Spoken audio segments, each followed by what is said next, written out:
জনগণের একটা আশা আকাঙ্ক্ষা। ডক্টর মোহাম্মদ ইউনূস এবং তার সরকার শেখ হাসিনার সোনার ভান্ডারের সন্ধান পেয়েছেন। আমাদের দেশে সোনা বলতে যা বোঝায় এ খুবই দুষ্ট কথা। ঠিক সেই সোনা নয়, তিনি বা তার সরকার যে সন্ধান পেয়েছেন এটার ইংরেজি হলো গোল্ড, অর্নামেন্ট, রত্ন। তো সেই স্বর্ণ ভান্ডার তিনি পেয়ে গেছেন। শেখ হাসিনা যেখানে সোনা লুকিয়ে রেখেছেন বা গোপন রেখেছিলেন, ইনকাম ট্যাক্সের ফাইলে তিনি গোপন রেখেছিলেন, তো সেটা একটি ব্যাংকের ভল্ট থেকে উদ্ধার করা হয়েছে। প্রাথমিক যতটুকু জানা গেছে তাতে করে মনে হচ্ছে যে 10-12 কেজি তো হবেই। অর্থাৎ যদি এক ভরিতে 1 তোলা, 1 তোলা 80 ভরিতে 1 কেজি, এখানে 850 ভরি স্বর্ণ পাওয়া গেছে। তো এগুলোর মধ্যে অনেক কিছু আছে, আমি সেগুলো পরে বলবো। তো সেক্ষেত্রে ধরুন কত হয়, 80 তোলায় যদি 1 কেজি হয় তো সেক্ষেত্রে 10-12 কেজি তো হবেই। তো আমি নিজে যেমন আসলে 10-12 কেজি স্বর্ণ একসঙ্গে দেখিনি কখনো, আমার জীবনে আমি দেখিনি। আর এখন 1 ভরি স্বর্ণের দাম প্রায় 2.25 লক্ষ টাকা। আর সেই 2.25 লক্ষ টাকা ইন্টু 850, মানে সেটা গুণ করলে কত হয়, এত টাকা মানে শেখ হাসিনা শুধুমাত্র স্বর্ণ দিয়ে আছেন। তো এই কথা এবং এত বড় আবিষ্কার করা এবং এই কথা প্রচার করার পর সরকার যেটা আশা করেছিল যে সারা বাংলাদেশে একটা সিসি রব পড়ে যাবে, যে একই কথা, শেখ হাসিনার মতো এরকম লোভী একজন মহিলা, সে এই রাষ্ট্রের অর্থ দেশের বাইরে পাচার করেছে, বস্তায় বস্তায় সে স্বর্ণ দেশের বাইরে পাচার করেছে, এবং তাকে যে হেলিকপ্টারে করে নিয়ে যাওয়া হয়েছে সেই হেলিকপ্টার না হলেও 20 থেকে 30 ট্রাঙ্ক স্বর্ণ ছিল। তার প্রমাণ হলো ব্যাংকের ভল্টের মধ্যে বা ব্যাংকের সেই যাকে বলা হয় ভল্ট, তো আর কেউ ভাড়া নিতে পারে না, ওই ছোটো ছোটো বাক্স আছে, অগ্রণী ব্যাংকের ছোটো ছোটো বাক্স আছে। আমি জানি না এরকম একটা বাক্সতে আমার কোনো লকার নেই, যেটাকে লকার বলা হয়। এই ব্যাংকের একটা লকারে আসলে কতটুকু স্বর্ণ রাখা যায়, কতগুলো দলিল রাখা যায়, তার নামে 2টো লকার বরাদ্দ ছিল। এই 2টো লকারের আকার কতটুকু, আয়তন কতটুকু, এবং সেখানে যে সকল জিনিস পাওয়া গেছে বলে বলা হচ্ছে, যেমন সেখানে একটা সোনার হরিণ পাওয়া গেছে। আবার সেই হরিণের বিভিন্ন অঙ্গ প্রত্যঙ্গ তামা দিয়ে জোড়া দেওয়া হয়েছে। তো চিন্তা করেন যে শেখ হাসিনার, তিনি যে পাগল, তার মাথায় যে কোনো বুদ্ধি নেই এবং তার যে কোনো রুচি নেই, এটা ওনার এই সোনার হরিণ দেখলে বোঝা যায়। তিনি স্বর্ণ দিয়ে হরিণ তৈরি করেছেন, সোনা দিয়ে হরিণ তৈরি করেছেন, সোনার হরিণ, কিন্তু সেই হরিণের হাত পায়ের যে বন্ধন এটা দিয়েছেন তামা দিয়ে। এ কাজ কেউ করে বলেন তো? এরপরে অনেকগুলো বড় বড় স্বর্ণ দিয়ে তিনি নৌকা তৈরি করেছেন। এরকম একটা নৌকার ছবি আমরা দেখলাম। এখন নৌকা যে কয়টি এটা বলা যাচ্ছে না।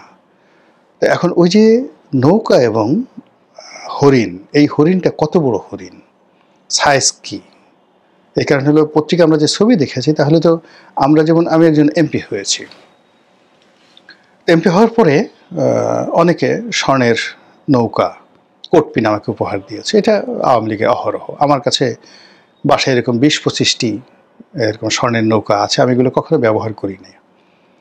তো এগুলো ওদের হয়তো 5-6 হাজার টাকা, একদম হালকা, মানে কোনো মতে কোনোটা এত পাতলা করে তৈরি করে দেয়, 1/2 ইঞ্চি ছোট্ট একটা কোটপিন।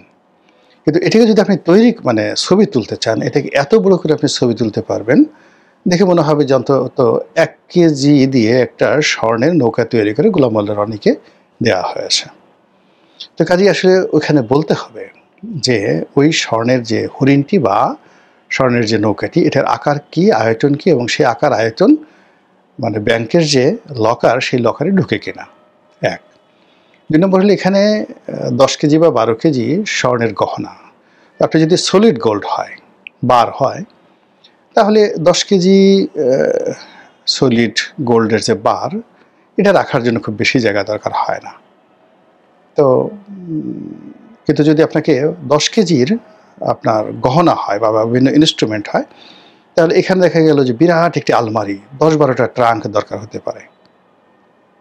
এটা নির্ভর করে যে আপনি কী ধরনের অর্নামেন্টস তৈরি করেছেন, এটার উপর নির্ভর করে। এবং এর আগে এরকম একটা প্রজেক্ট 111-এর সময় কিন্তু ব্যর্থ হয়েছিল। অর্থাৎ বলা হয়েছিল যে ব্রিফকেসে করে শেখ হাসিনাকে ঘুষ দিয়েছেন একজন ব্যবসায়ী 2 কোটি না কত কোটি টাকা বা 20 কোটি টাকা, এরকম একটা গল্প 111-এর সরকার ছড়ালো। তো পরবর্তীতে সবাই দেখলো যে ব্রিফকেসের কথা বলা হচ্ছে, সেই ব্রিফকেসে আসলে 2 কোটি বা 20 কোটি টাকা তো দূরের কথা, মানে তার 10 ভাগের 1 ভাগ টাকাও ওই ব্রিফকেসে ঢোকানো যায় না। যদি এখন 1000 টাকা নোট হয়েছে, কিন্তু 11-র সময় যে সময়ের কথা বলা হচ্ছে তখন সর্বোচ্চ নোট ছিল 500 টাকার নোট। তো 500 টাকার নোট হিসাবে যদি বান্ডেল করা হয়, তো সেক্ষেত্রে 20 কোটি টাকা যদি কাউকে ঘুষ দিতে হয়, তাহলে বিশাল বড় কয়েকটা ট্রাঙ্ক লাগে, এছাড়া সম্ভব না। ফলে কী হলো, এই যারা গল্প তৈরি করেছে, গল্প তৈরি করতে গিয়ে এরা প্রায় ফ্লপ করে। আমাদের দেশে যেটা হয় যে বিভিন্ন ধরেন গোয়েন্দা সংস্থাতে বেশিরভাগ ক্ষেত্রেই লোকজন বোকা, এরা এত যাকে বলে কতটা স্টুপিড, আপনি এগুলো মানে শার্লক হোমসের সেই বিখ্যাত দুনিয়া কাঁপানো যে গল্প, সেই দুনিয়া কাঁপানো গল্প, এবং তার যে শার্লক হোমসের যে অ্যাসিস্ট্যান্ট ছিলেন ডক্টর ওয়াটসন সম্ভবত, তা চিন্তা করেন যে শার্লক হোমস দুনিয়ার এত বড় গোয়েন্দা এবং তার চিফ মানে অফিসার, প্রধান ব্যক্তি, তো তার বুদ্ধি কোন পর্যায়ে ছিল। তিনি যে গল্পটা করছেন সেটা বলা হয় যে পৃথিবীর সর্বকালের সেরা কৌতুক। তো তার একটা গোয়েন্দা তথ্য উদ্ধার করার জন্য, গোয়েন্দা কর্ম করার জন্য কোথাও গেছেন, মাঠের মধ্যে শুয়ে আছেন। তো মাঠের মধ্যে শুয়ে থাকার পরে গভীর রাত্রে ঘুম ভেঙে গেছে। ঘুম ভেঙার পরে শার্লক হোমস দেখলেন যে তিনি অবাক হয়ে গেলেন। তো পাশে তার সহকারী ডক্টর ওয়াটসন তাকে ডাকলেন, বললেন যে উপরের দিকে তাকাও। তো উনি উপরের দিকে তাকালেন, চিতিয়ে শুয়েছিলেন, তাকালেন।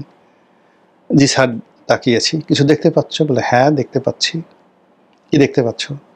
আকাশে আজকে অনেক সুন্দর একটা চাঁদ উঠেছে, গভীর রাত্রি, এবং ঠিক মধ্য গগনে চাঁদ আছে, তার পাশে বেশ কয়েকটি তারকা আছে, অতটা উজ্জ্বল নয় কিন্তু বোঝা যাচ্ছে। তো শার্লক হোমস রাগ হয়ে গেলেন যে তুমি আকাশের তারকা দেখছো, চাঁদ দেখছো, কিন্তু আমরা যখন ঘুমাতে গিয়েছিলাম আমাদের মাথার উপরে যে একটা তাঁবু ছিল, আর আমরা যখন ঘুমিয়েছিলাম তখন চোর এসে আমাদের তাঁবুটা যে চুরি করে নিয়ে গেছে, এখন যে আমরা খোলা আকাশের নিচে, এটা কি দেখতে পাচ্ছ না? তো এই হলো গোয়েন্দাদের জ্ঞান বুদ্ধির সীমা পরিসীমা। তো এই সকল রাজনৈতিক প্রতিপক্ষকে দমন করার জন্য যে নাটকগুলো তৈরি করা হয়, ড্রামাগুলো তৈরি করা হয়, এই সকল ড্রামাগুলোই আসলে এই গোয়েন্দা সংস্থার লোকজন করে, এবং তারা সবসময় কাঁচা হাতে এই কাজগুলো করে। এরাই সেই রিচার্ড নিক্সনকে ডুবিয়েছে সেই ওয়াটারগেট কেলেঙ্কারির মাধ্যমে। বাংলাদেশে যে সকল মানে অপকর্ম হয়েছে, এই সমস্ত কিছুই সরকারের পতন হয়েছে কিন্তু গোয়েন্দাদের ব্যর্থতার কারণে। এখন এরকম শেখ হাসিনার এরকম সোনা গহনা নিয়ে যে সকল গল্পগুজব হচ্ছে, সে সমস্ত গল্পগুজব পাবলিককে বিশ্বাস করানো যাচ্ছে না। মানুষজন হাসাহাসি করছে, কিন্তু শেখ হাসিনা সাধারণ মানুষের মতো না, সে আরও দুষ্ট। তার যে আইকিউ লেভেল আপনার আমার মতো না। সে বলছে যে হ্যাঁ আমার সোনা, প্রথমে বলছে যে আমার কোনো সোনা গহনা নাই, আমার কোনো সোনা গহনা নাই, ওইগুলো ওর মধ্যে হয়তো ঢুকানো হয়েছে, ওইগুলো করাইল বস্তিতে দিয়ে দেওয়া হোক। পরে আবার উনি সাথে সাথে চিন্তা করলেন যে না, এই কথার সাথে আরও ভালো কথা আছে, সরকারকে বিব্রত করা যায়। কথা হলো যে আমি তো সাধারণ ফ্যামিলি থেকে আসিনি, আমার একটা পারিবারিক ঐতিহ্য আছে। তো এখানে এই 2টা ভোল্ট এত সালে ভাড়া করা হয়েছিল, ওর মধ্যে সেই তার শেখ কামালের স্ত্রী, শেখ জামালের স্ত্রী, তার মায়ের, তার নানার, তার দাদির সব বংশের গহনা আছে। তো সেই গহনা সে খুলতে যাবে কেন? সে গহনা আমি জীবিত আছি, চাবি আমার কাছে। তো এগুলো তো এই গহনা ভোল্ট ভাঙা মানে ডাকাতি। কেন তারা এই ডাকাতি তারা করতে গেল? এই ডাকাতি করতে যেতে হলে তো তাদের কোর্টের অনুমতি দরকার, আদালতের রায় দরকার। এইভাবে তিনি প্রশ্ন করলেন।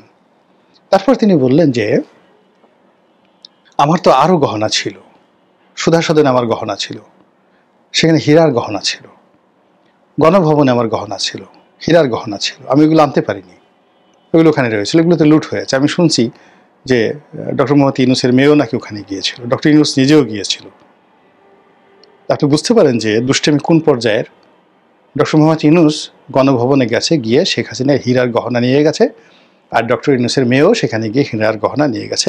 এই কথা শেখ হাসিনা বলছে। তার দুষ্টমির লেভেলটা চিন্তা করেন যে কোন পর্যায়ে তিনি আছেন। ফলে আপনি মানে একজন লোককে ফাঁসি দিবেন, একজন লোককে ডলা দিবেন, কিন্তু সে আপনাকে সুশ্রুই দিচ্ছে, টিটকারি করছে, আপনার নাকের মধ্যে সেই নস্যি ঢুকাই দিচ্ছে, আপনার শরীরে যেখানে গুদগুদি উঠবে সেখানে গুঁতো দিচ্ছে।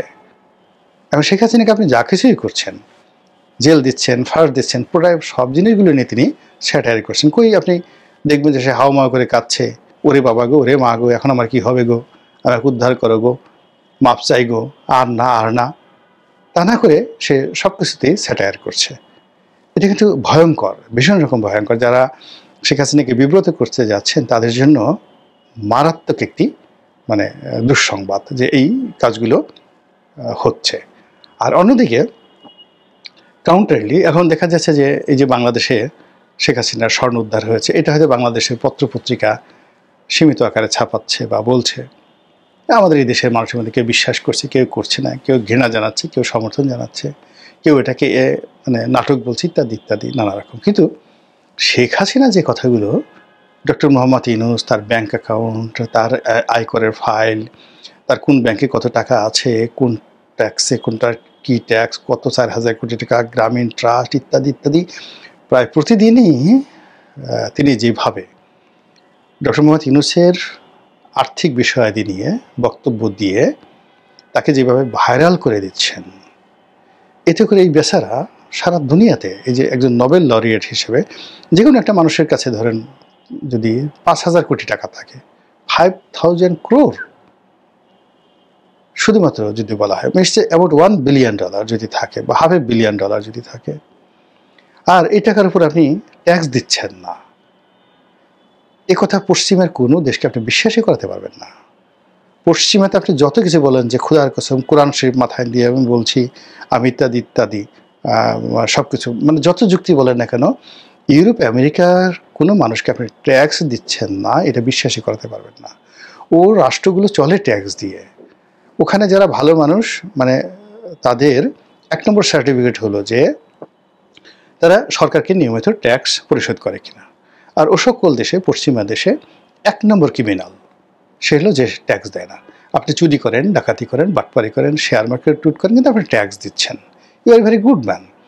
তো এই যে ডক্টর মোহাম্মদ ইউনূসের যে পশ্চিমা যে ইমেজটিটা আছে, এই ইমেজটা শেখ হাসিনা বুঝে গেছে।